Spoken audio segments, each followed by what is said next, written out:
you can ask, can I see my kids' grades?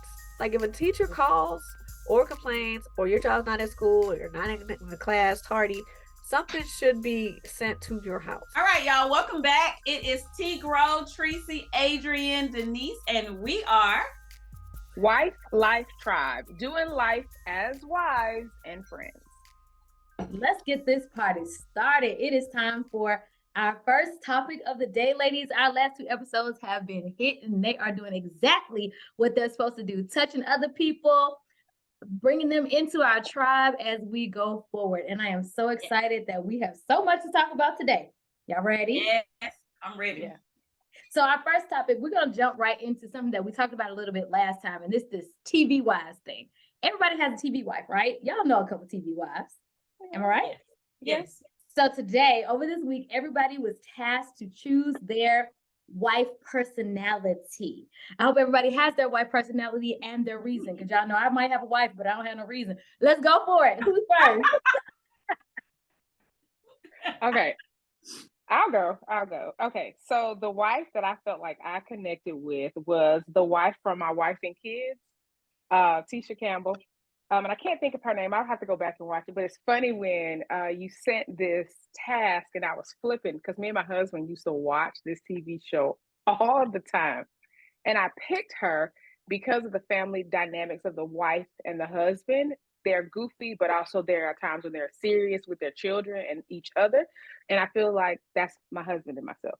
We are goofy, funny, acting up, cutting up. But then at the same time, there's this serious side where it needs to be when it comes to our kids and even our relationship. So just watching that, and even with their son, now that I think about it, because he became a teen parent in similar situation here in our household. So when I saw it, I was like, oh yeah, that's us, that's me. So I would be Tisha Campbell from My Wife and Kids.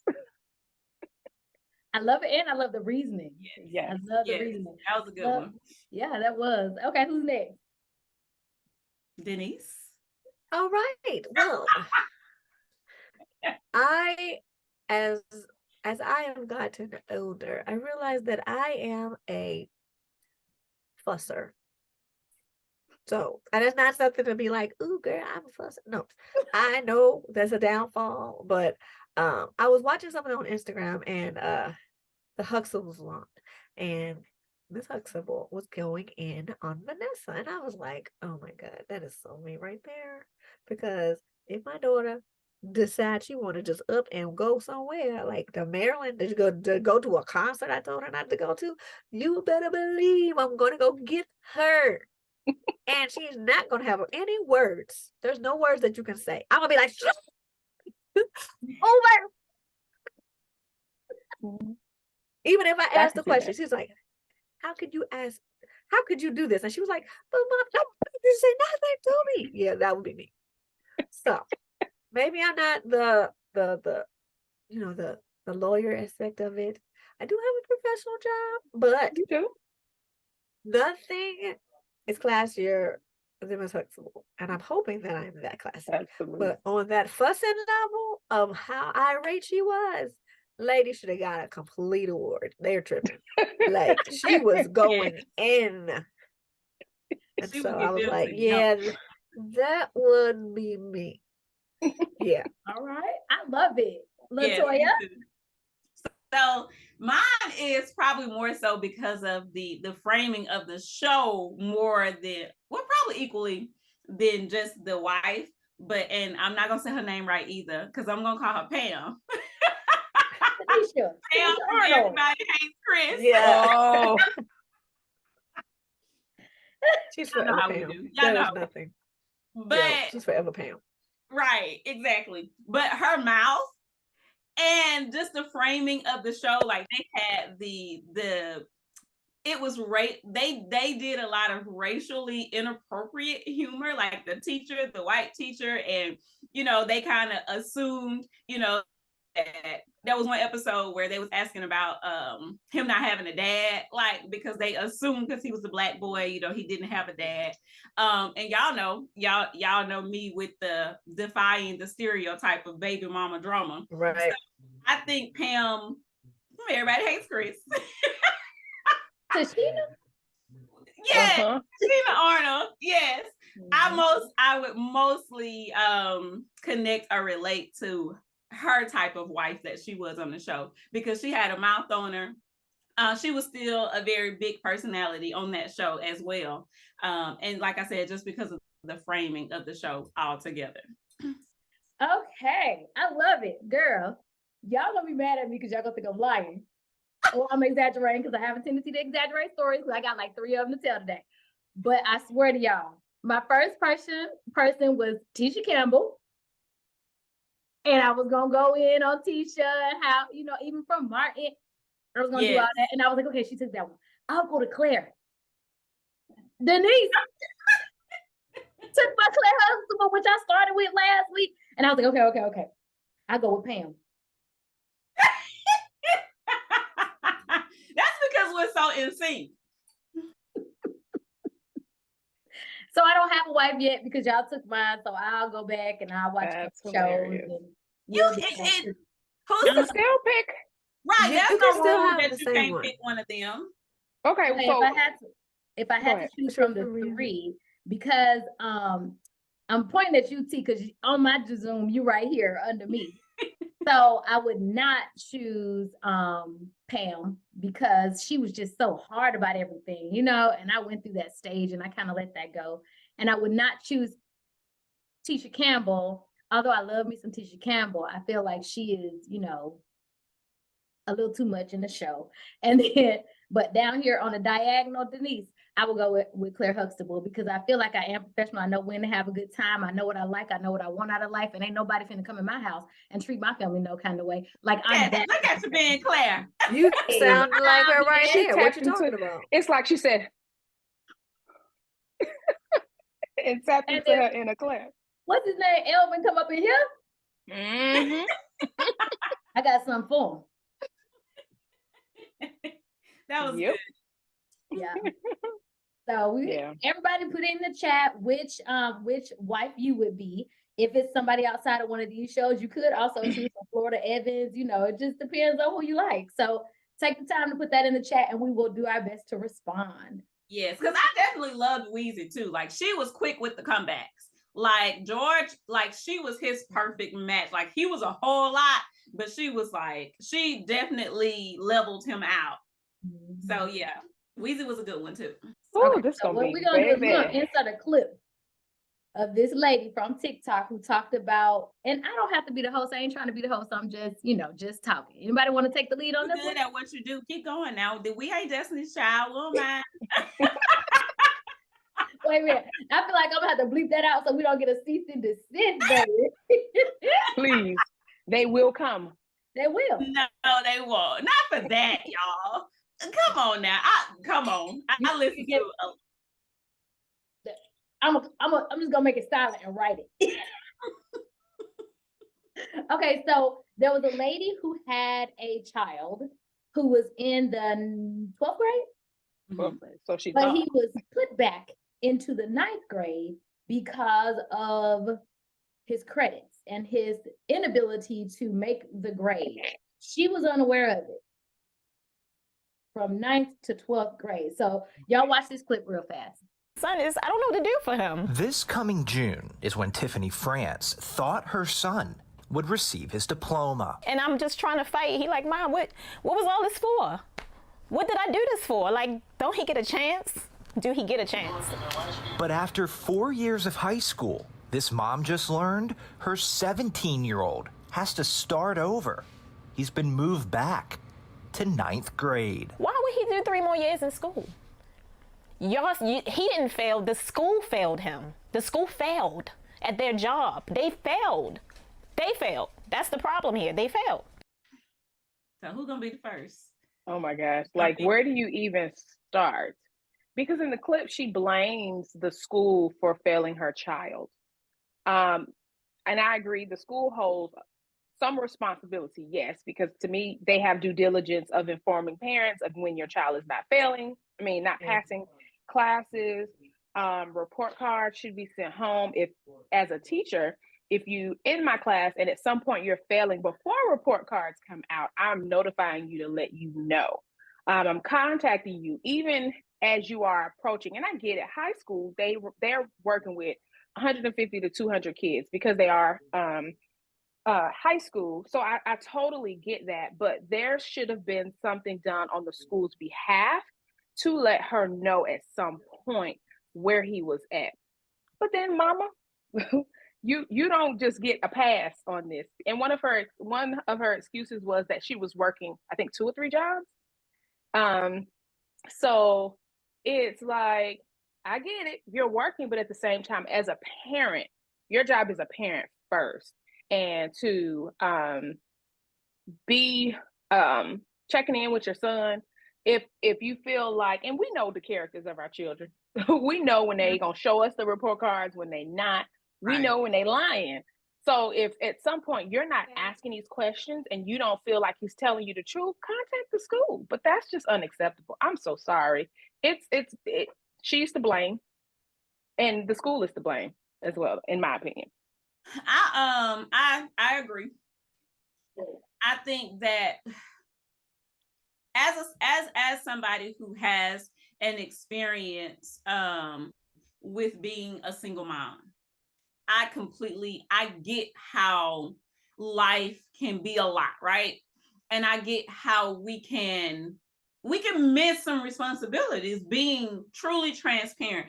I did not do everything properly that I needed to do, especially now that I'm on the other side. You know, you don't know what you don't know, right? So as a single mom, See, can I ask a question? When you say I'm on the other side, what do you mean? that's what I was about to get into. Okay. So now that I'm on the other side as an educator, because a lot of my life of being a single mom, I, of course, wasn't an educator. I was a struggling single mom, like the true definition of the word. And honestly, work was more important to me because I had to provide for him. But I was aware that raising a brown boy, I had a certain level of responsibility. And I knew that me being a single mom, especially once they found out that he was being raised by a single mom, there's a certain stereotype that comes with that. Whether he got a white teacher, whether he got a black teacher, whether he's in a predominantly white district, it does not matter. You're being raised by a single mom, it's certain attachments that come with that, right? So I knew that I got to show up. I got to advocate for him in a way that they are not expecting me to. Did I do it everything right? No, I didn't. So when she kept saying, oh, they failed him, the school failed him, the school failed him. And to Adrian's point, like I was watching it, I was like steaming, because that's one of the reasons why I want to have a voice for the single moms who work so hard to not be the stereotype, because that's what a lot of people automatically assume about single parent households. Mm-hmm. Mm-hmm. And it's hard for me to believe that from 9th grade to 12th grade, 3-4 years, nobody contacted you and said, this is what's going on with your child. Even if they didn't contact you, at what point do you say, what's going on with you in school? Why haven't I heard anything? Why haven't I seen a report card? And in this day and age, you have schools who will post it on social media. You know, I saw Jaden's, his former school, like they did a really, like they had the kids hold up. Thank you. They had the kids hold up all like different signs saying progress reports come home today. You know, so you have a lot more ways of communication in this day and age. You're not going to tell me that in the last 3-4 years you have not heard anything about what's going on with your child. And if you have not, at what point do you advocate for your child and say what's going on with him and what's going on with school with him? Because we know our kids. I, for one, have a child who's very bright, great student in the classroom, participates very well. He's going to talk his behind off. He has to get the gap. But when it comes to doing work, I got to stay on his shoulder, even now as a freshman in college. So I knew what he was capable of, and I knew the things that I needed to constantly be checking on, because I was checked in with my child. So while I can say certain things the school system didn't do right, while I can say, there are a lot of preconceived notions about single parent households and things that don't happen in those situations, to me, I agree with Adrian. The school definitely has to be accountable for a part of it, but the biggest part of the responsibility, she's the one who failed her child, because if don't nobody else show up for your child, including whoever the daddy who wasn't in the picture, you had a responsibility to show up for your child. I was steaming when I watched that video, because to me, it's hard not to take it personal, even though this is somebody I don't know, have never met before, probably won't ever see in my life. But as a single mom who worked really hard to show up for my child, and under the pressure of people assuming that they know your story as a single mom, like, oh my God, I was like, girl, stop. You are embarrassing. You should be ashamed. And you are the one who did not do what you needed to do by your child. And shame on you for that. A parent-teacher conference is very important. Yeah. And you can ask, can I see my kids' grades? Like, if a teacher calls or complains, or your child's not at school, or you're not in the class tardy, something should be sent to your house to let you know this. Some kind. At this day and age, 2023, somebody is sending something home electronically, somebody's phone call, something. You don't even got to talk to a person no more. Right. And what's crazy, y'all, is this happened March 3rd, 2021. So that was right after the pandemic, when we know people were sending everything via email. Yeah. Mm-hmm. Yeah. Yes. That's when a lot of schools went like fully digital. So you went, whether you were on iNow or Power Schools, all you got to do is log right in, put the app on your phone, and see what these grades looking like. Yep. Yeah. And I get it to a certain extent, that, and just experiencing this with my own child being in high school, it's not like elementary where teachers are more hands-on and they're constantly calling and communicating. But at the same time, because I've experienced that this year with her being a freshman, she was struggling, she was failing, but I get the notifications on my phone, and I set it up to where anytime they put a grade, she gets it and I get it. And before I could even text her, Mom, I see it, I'm on it, I'm already gonna talk to the teacher, because she knows what's coming next. I'm gonna screenshot, circle, arrows, what is this? And so we have to instill in our kids to be responsible for their own learning. Because a lot of times, if we don't instill that in them, if you're not checking, they're going to check out. Mm-hmm. Oh, well, she don't care. She not asking. And I've been there as a child myself growing up when my mom was in a different state of mind. I'll say that. I knew when to give her my report card. I knew certain times where she was not mentally there, I would give it to her, be all F's, and she'll sign away and hand it right back. We know as children. So we have to put things in place. And nowadays, there's too much technology out here for us to use that excuse of, I didn't know, they didn't call me. They may not. But at the same time, like you said, T, it's your responsibility as a parent to be there and be involved. And and like you said, we're not perfect. We slip up. I slipped up at the beginning of the year with my child and was like, oh, she's really struggling, thinking, oh, she got it. But as parents, we know our children, and we have to be honest with ourselves about it. We know, little JJ, whatever he doing, we know. You said something too, like about teaching them. When Jaden was in middle school, we had a bad experience with the teacher, and it was kind of one of those situations where he had missed like 9 assignments, and she finally, contacted me.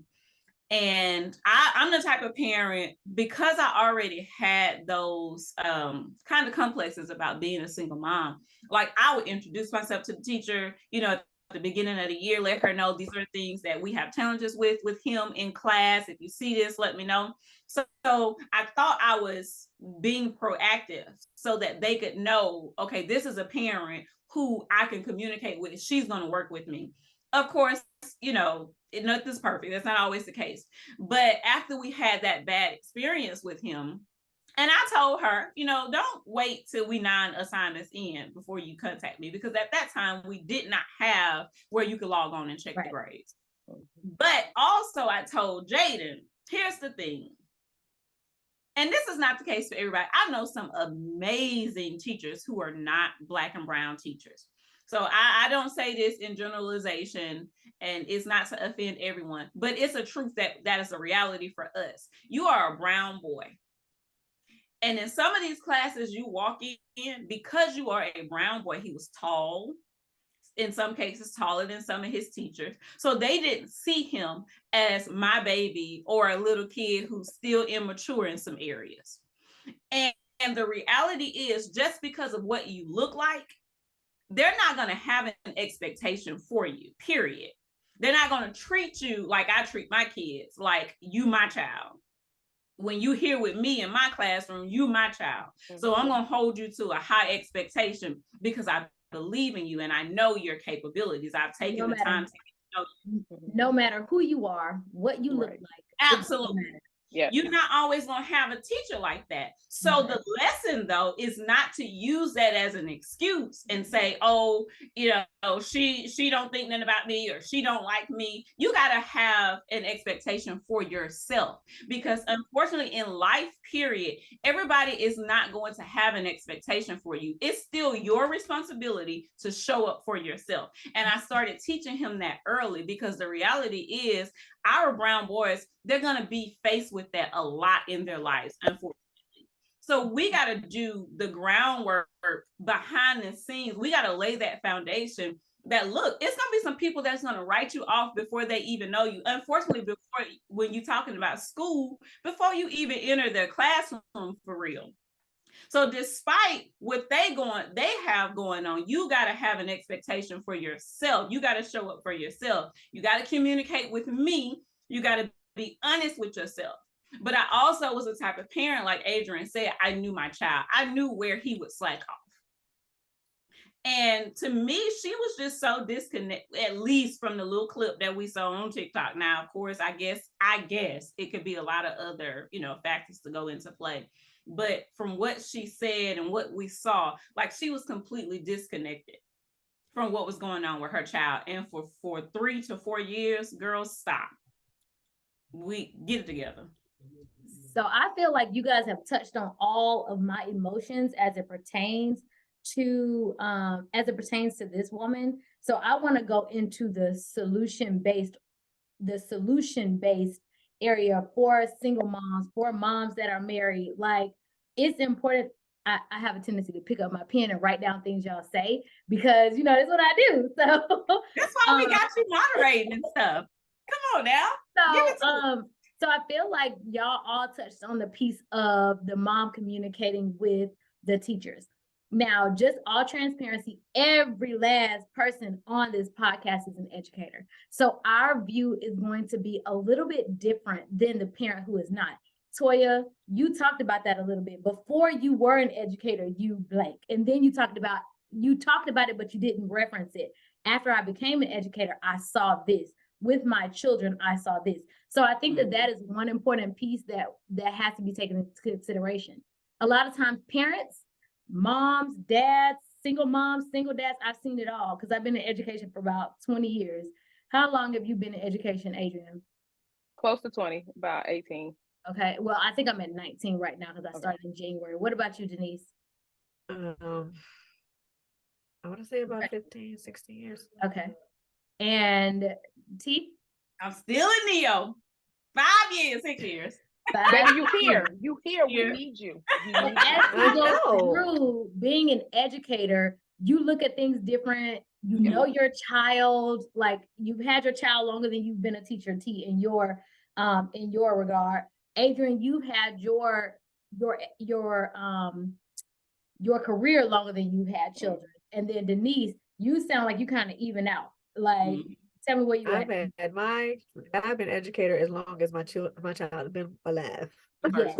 And me, I've been in education for way longer than I've had a child. So, but I've learned over the years what I need to do. So one thing, like, if we could give this lady advice, because that's really what we are. We are more solution-based oriented than we are trying to talk about the gossip, talk about what she did. Now, she was wrong, and I got to say that, period.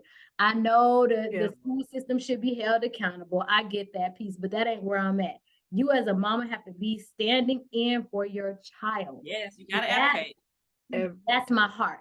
Teaching these mamas, when you come in, You ain't gotta come in irate and y'all done did this and y'all done did that, because I deal with it in leadership every single week. Not every day anymore, because I'm at a different school, at a different level. But don't come in with that. Come in advocating for your child. Period. It's okay to advocate for your child in a professional manner. People talk about, and y'all might not agree with this, they talk about their authentic self. It's okay to be authentic, but you don't have to be unprofessional. When you go into a school, you come in and you talk to them about what's going on. You teach your child how to send an email. And if it's okay with y'all, I'm gonna put a screenshot of an email that I have taught my son to put in place for his school. The first thing you do is you open with your greeting. You know, we sat down when he was in second grade and talked about how you write a letter. He also has been washing his own clothes since he was second, because I don't touch nobody's dirty clothes. But I'm just saying, in second grade, I taught him how to write those emails to his people. If your child is in ninth grade, it's okay to do that now. Okay, when you write a letter to your teacher, you open it with hello. You say things like, I hope your day is well. Anything that's pleasant to get them on your side. And that's what I tell my child. And then he goes into what he needs. And then it's a kind closing. It's kind of like the Oreo. The outside, the middle, and then the end. Bryson has his own punishment right now because honestly, he has a 41 in science, which he has had for 3 weeks. Week number 1, I gave him grace. I said, okay, I'm gonna let you handle that. Week number 2, I said, okay, what are you doing to handle this? He was like, oh, I sent an email, screenshot the email. So he sent me the email that he sent to the teacher to advocate for himself. Week 3, okay, you didn't do what you were supposed to do. Now you're on punishment. Week 4, I got it. Don't you worry about it. You know what I'm saying? Like, you've done your part. And now it's my time to step in as the parent. 4 weeks in, I've given you time.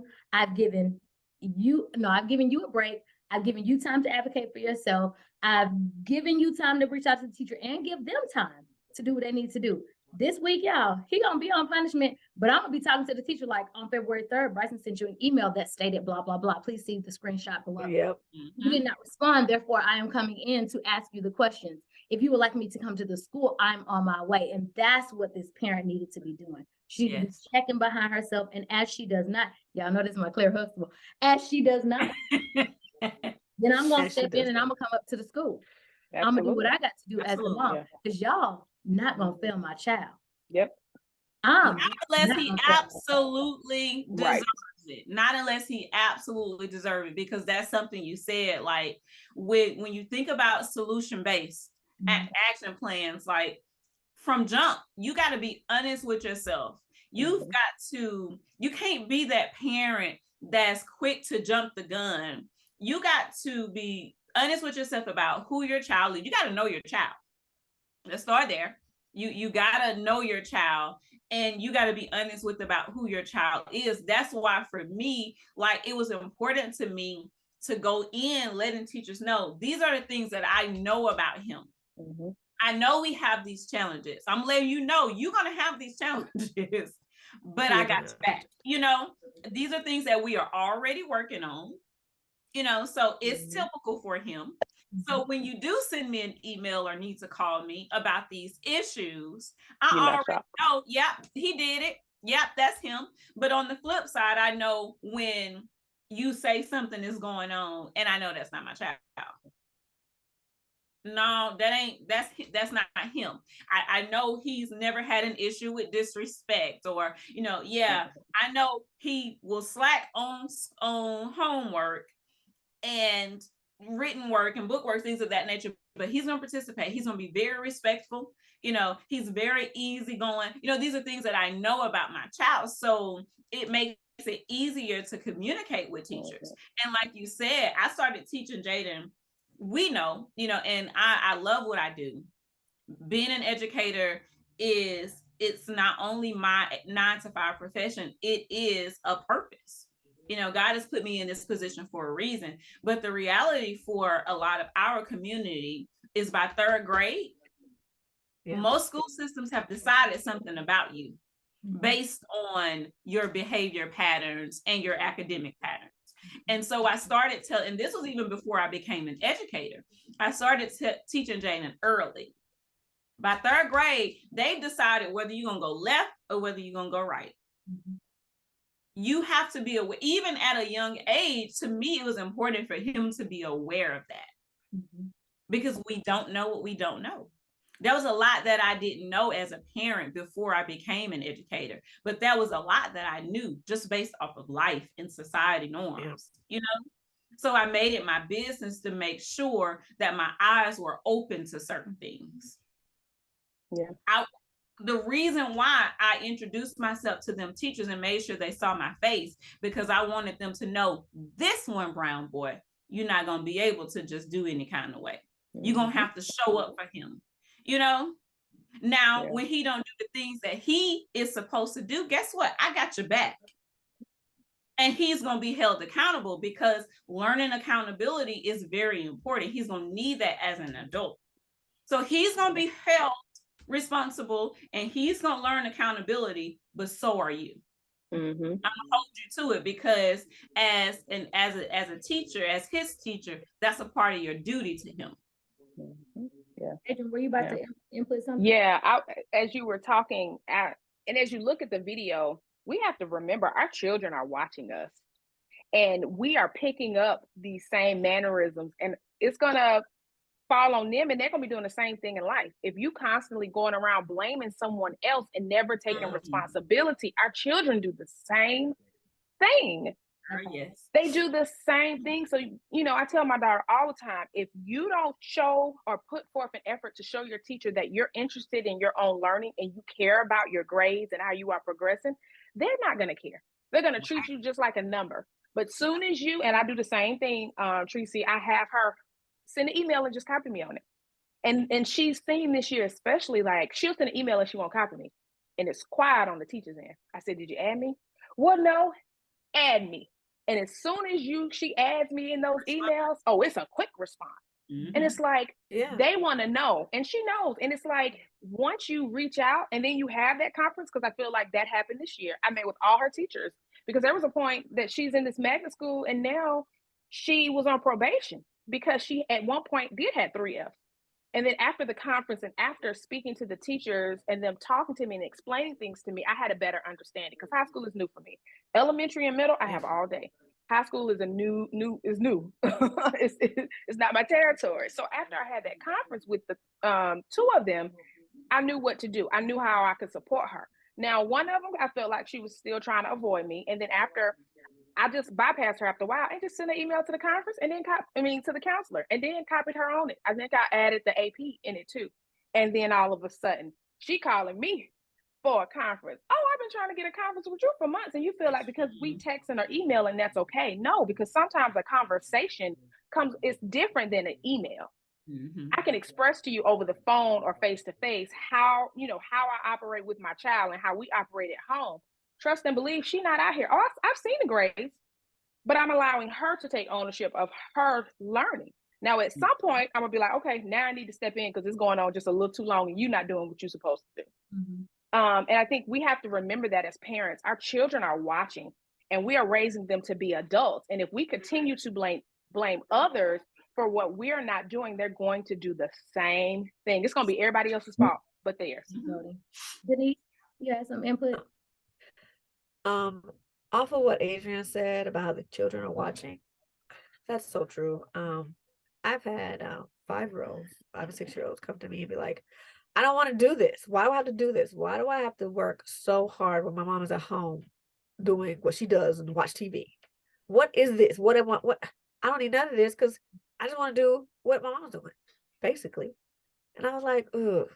And so that caught me off guard. I didn't really have a response because I was like, okay, how do I do this without really let him know that his mom's not doing that? And so the kids are paying attention, parents. So if you are saying you going to and then you not, they see you not. What was we talking about? Oh, we're talking about goals the other day. Oh, I know what a goal is. A goal is like when my mom says she's gonna work out and then she don't. Like, they paying attention. Okay, and then nobody knows and can tell you like children. Okay, just thought I'd put that out there. So I appreciate you putting that out Parents there because that was like, that watching. when I told you how they talk about the teachers. Right. You That's on what I my told you. street. I said I was gonna work out today. I'm supposed to be walking to the pharmacy, y'all. I got on thick socks. I ain't walking nowhere. And look what I'm doing. But I want to touch on two things. You know, okay, so most of y'all don't know I am in leadership at the school system. One thing that I tell my teachers and that I will tell parents is that email is one way. One thing that you guys have done today is you've kind of bounced off of each other's conversation. And email is hard to do that unless you're bulleting everything, and people don't normally bullet. So Right. parents that are out there, when you are getting in contact with the school via email, yes, you are keeping a paper trail, but you can't really Yeah. see who those people are because what they're doing is they're drafting those emails to be exactly what you want it to be. But when you have those conversations, you can find out if that teacher is actually there for your child. Mhm. Yeah. Or if they're not. And you can have that conversation with the assistant principal. Well, this is going in this way. The second thing is, Toya, you said something that made me think about, no, it was Adrian. You made me think about something that I went through with Bryson when he was at school. Before I had a conference with everybody, they were telling me that Bryson couldn't do this, Bryson couldn't do that, Bryson couldn't do this. Well, I went in there and I talked to them and I asked for the assistant principal to be in the meeting. After that, y'all, the lady, I didn't change one thing about my son. I didn't change the fact that he was coming to school in the morning on time. I didn't change the fact that he needed to be reading. I had a conversation with him, but that was it. But this lady 2 weeks later asked me, can you please send me the name of the tutor that you're sending Bryson to? I'm not, but what's happening is now you're paying attention to the fact that you were singling him out because his mama has stepped in. When I went in there with my bullet points. I went in there with all the emails she sent. I went in there with all the emails that I responded to. I read that information out. I touched on all those pieces because that email was one way and you can respond when you want to. If I'm on the phone with you, you're going to respond when I get quiet. Absolutely. So Or it's if we're very sitting in the important. room. Say that one more time, T. Or if we sitting in the room. Exactly. So since you can't respond when I have a question via email, let's sit down and have this conversation. So while we're sitting there, this conversation is not one way. So that will be one last thing that I would give, because Bryson ain't never get no tutor, but his grade went up 20 points in 3 weeks. What does that say? Yeah. It's very disappointing, but you have to be the advocate for your child. Yeah. This lady was not advocating for her kid. Yeah. Right. And parents have to realize that, you know, one year you may have a great teacher, but not every teacher is vested in your child like that, unfortunately. So when you have teachers, parents, we have to do our best to make sure we let them know we appreciate them. Yeah. And I'm not saying that you have to go out and purchase them anything, but just say thank you. So they know the impact that you see that they have on your child, because that's not always the case all the time. And so one year it may be fabulous. The next year you like, oh my gosh, what has happened? Yeah. So just keep that in mind. Every teacher. I have to like chime in on this one too. I'm so sorry, y'all. This is what happens when you talk about school stuff and I work at a school. So one thing that parents have to also stop doing is pulling your child out of the classes where you don't like the teacher. Oh, I know yes. it seems tough, but one thing that it teaches your child is that life ain't gonna be roses and Absolutely. And it's gonna be a lot you don't want to do that you got to. But then you got to push in with your child. When they have that teacher that sucks, you got to push in with your child, and you've got to be the one to go to the website and find out what they're learning and teach your child. But it also teaches your children perseverance. And a lot of times our kids that are in this generation, they are not learning perseverance.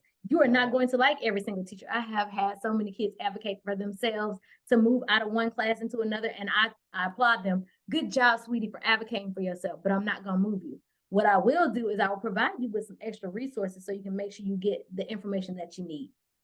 But I'm not moving you because you're not, when you go to high school, you ain't gonna like every teacher and you're gonna have 8 and they ain't gonna move. When you go to college?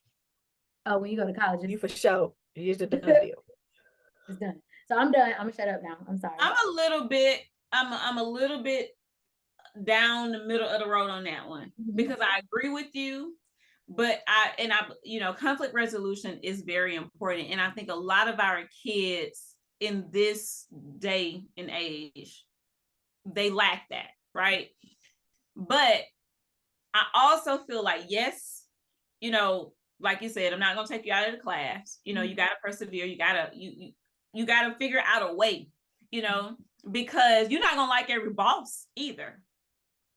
But when I think about like the additional resources and the doing all the extra stuff, that's where I'm a little middle of the road, because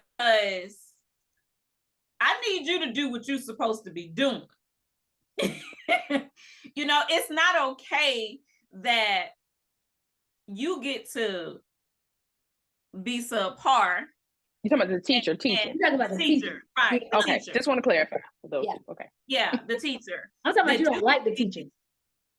Oh, we just talking about you don't like them. You don't Okay, like the teacher. sorry. When you started talking about getting extra resources and stuff, I was like, no. No, when a kid don't like a teacher, it's harder for them to learn from the teacher. Absolutely. That's what I was saying. Not that the teacher sucks. It's just I don't like her.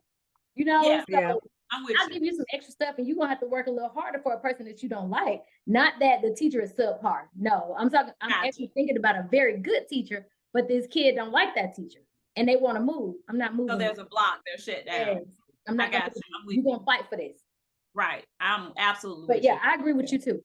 But so I want to say one thing too when we're talking about resolution and finding ways of resolve, offering solutions to parents.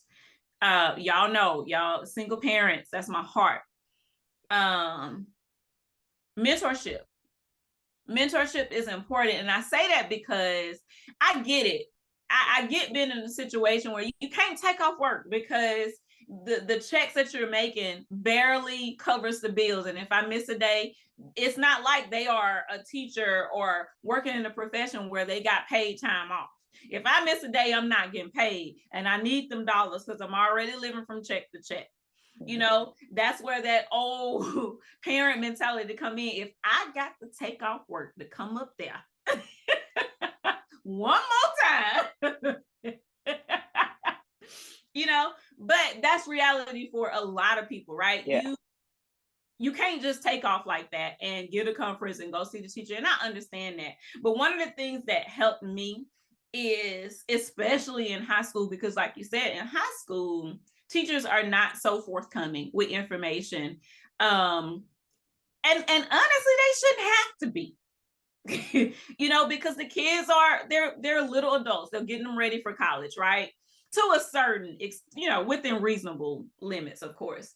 But when I couldn't make a conference, when I couldn't take off work, Jaden's mentor, like I used my resources. Whether it was one of my two god sisters, Jaden up there, the teacher didn't call me, I didn't talk to her twice, he ain't doing what he's supposed to be doing, I need you to go up there.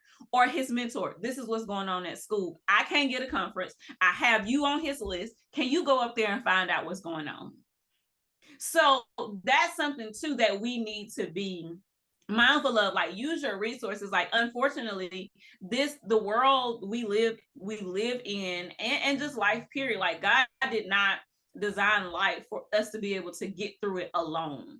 You need a village. You need a village, and you need to be open enough to use your village and to use your resources. You can't do everything by yourself.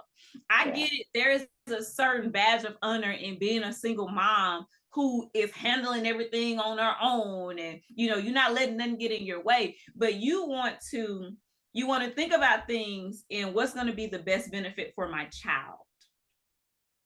You know, it can't always be about pride or proving people wrong. What do I need to do? What do I need to put in place to make sure that my child has the opportunity to be successful? And so if you can't get up to the school so that teacher sees your face and knows your name and know who you are and know that, you know, you feel like education is extremely important, just like they do, get somebody else to go up there. You know, somebody that you trust, somebody that's, you know, that can stand in the gap for you so that you still can get to the same results, even if it can't be you yourself. Now I'm talking a whole lot today, and I'm sorry, but I have to jump in on that one too. I think that I see this a lot too for married women. I feel like every single list I look on, the mom is listed first. And so when you go in to call the parents, you always call mom first because mom is listed first. I think that sometimes dad needs to be listed first too, depending on the situation. So if you know that your child responds to dad better than he responds to you or she responds to you, then list dad first. So when the teacher does their thing, they're calling dad first. And then that will also relieve, because wives are so busy. I ain't trying to say that about husbands because I don't know what all of them do, but wives are super busy. Sometimes him having that little conversation or your teacher called me today may change some things, because I've seen it happen in middle school. It changes some stuff. So moms, that's another solution-based thing to pull you away from having to take on all the responsibility. Now, sometimes dads be like, call a mama. Okay, I'll call a mama, but at least you know. And when one of my kids came in, you called my daddy? I sure did, Right. Yeah, So, I like it. I like it. And I think that's important. An important part. Yeah. And research tells us it's something about the male voice. When children hear it, they just get right. Some of them, not all of them, but yeah. See, I had a question, because you said mentorship, and I know I am a child that grew up. I went to Girls Incorporated as a child after school, but not all mentor programs are the same. In your case, you had a male mentor that will step up and call or show up, but that may not always be the case. So give moms or wives that are listening, or those who are aspiring to be wives and mothers, a few things to look for when they are vetting a program. I talk about mentorship in Raising My Man Child, because you're right. Every organization is not created equal. For me and what I needed, and I think it's, situation based. Like, I didn't need somebody to come in once a month and take Jaden out to the movies or, to a game. That's all fine and well for those who need that and that works. I needed somebody, I describe it as boots on the ground. Like, I really, so Jaden was a part of this organization called Real Fathers Making a Difference. And it wasn't a mentorship. It's not a one-to-one mentorship program where kind of like Big Brothers, Big Sisters, where every child is paired with one person. It's started from one man, and, he's the CEO and director. He has a group of mentors that help him. But it wasn't one-to-one. But even with it not being one-to-one, like, while they meet weekly. So that was one thing. It was very consistent. It wasn't like a once a month or once a quarter thing. Once a week they met. They do something called Mad Mondays. And during Mad Mondays, it's practical stuff. They're talking about puberty. They're talking about, drug usage. They're talking about girls. They're talking about, how to like internet, safety, because kids are on the internet a lot. And, there's predators and things of that nature. They're talking about, with the older boys, like consent. What does it look like? Not just say yes, it's a lot of other stuff that goes with that. Things that moms can't really, it was a lot that they fill the gap on that I couldn't relate to as a woman. But one of the bigger things for me was they really acted in a lot of ways like a co-parent. So like I said, when I did, he was on Jaden's emergency contact stuff. I contacted the counselor and said, this is Jaden's mentor. He has permission to have access to any of his grades, any information. He can go up there anytime he wants to. He can call up there anytime that he wants to. And they have permission to speak with him as if he was myself. And so if I needed him to go and sit in on a conference, he did.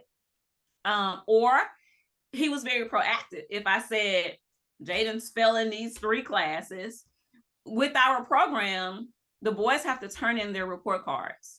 Every progress report, every report card, they have to turn it in, and those grades are logged, and he looks at them. And so when he sees that a boy is failing classes or not doing what he knows they're capable of, or if mom has said, we're dealing with this in school or X, Y, and Z, he calling them. What's going on? what we doing in science? What's this, 60 about? That types of thing. So for me, I really needed a program who really stood in the gap and was really hands-on. It wasn't going to work for me to have a program that used my child as a photograph opportunity. I don't really care about him learning how to tie a bow tie. That's all fine and well. And boys need to know those types of things. I get it.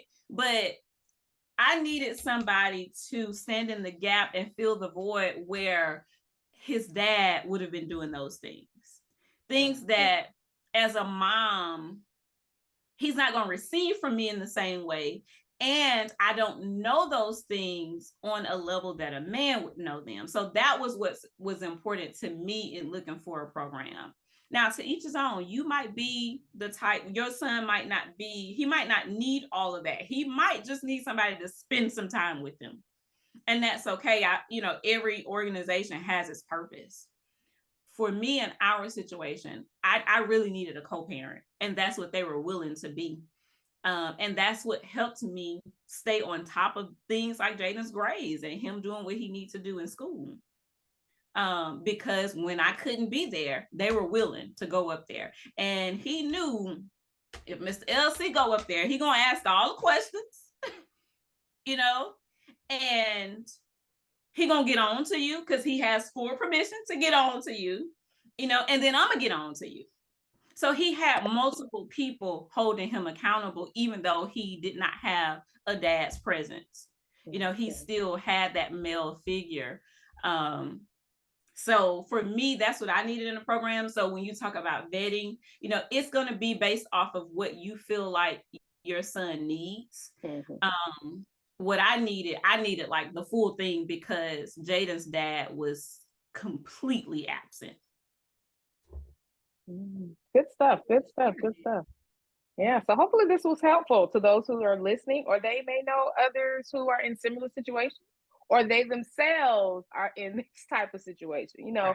Take a step back, look at the whole situation. And at the end of the day, it starts with us as parents to do what we need to do. Yeah. Yes. Stars and ends. Yeah.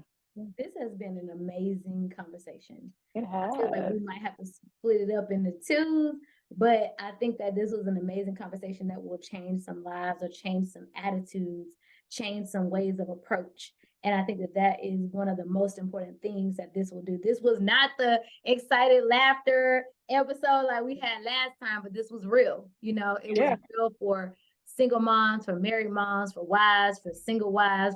It was just for everybody. It really ran the gamut. So I appreciate you guys sharing your stories and sharing everything that you do. Again, I am not hosting this. Like, this is not me, but it's real. Like, I'm happy that the conversation was guided into this way, because it's even had me kind of think about some things, because Bryson has his father who lives in town, and he has his bonus dad. So just kind of merging those two needs for Bryson to make sure, like, even when I said, I can't be the only one that's on Bryson's list or the first person on Bryson's list, because there are some other people for him since he's a boy, and for my daughter, who is my bonus daughter, someone who is there for her as well. Mm-hmm. So this has been great. I appreciate y'all sharing and being this was good. Much needed. And I don't know, if a lot of people have these type of conversations or think about it from the different perspectives, we shared and talked about today. But it's definitely something that in our community, we have to do more of. We have to do a lot more of. So if you're listening, something that popped up in my head in your state, city, and of mentor programs, drop them below. Others may be looking. I'm here in Georgia, south of Atlanta. So if I come across something, it made me think of my grandson. He needs a mentor. that popped up in my head. So I'm definitely going to be on the lookout for that, for tailored to his needs and what he needs right now as a young man. So thank you, ladies. Thank you. So as we come to a close, we are excited that you guys have joined. Make sure you engage in the chat. We will be there. Make sure you are following the Life Tribe on all platforms, because Sooner than later, we will have something on TikTok, Instagram, Facebook, you name it, we there. And we know there are a couple of new platforms that are coming out, and we will jump on those as well. If you know any that you'd like us to be a part of, drop them in the chat. Thank you so much for coming. Denise, you got to take us out, girl. Attention all shoppers. I have a whole bunch of people in this household, and it is so loud. So if you see my face and I'm doing like the mama face, that is the reason. But as we are going out, you like it, I love it, let's go. Woo, woo, woo. Woo, woo, woo.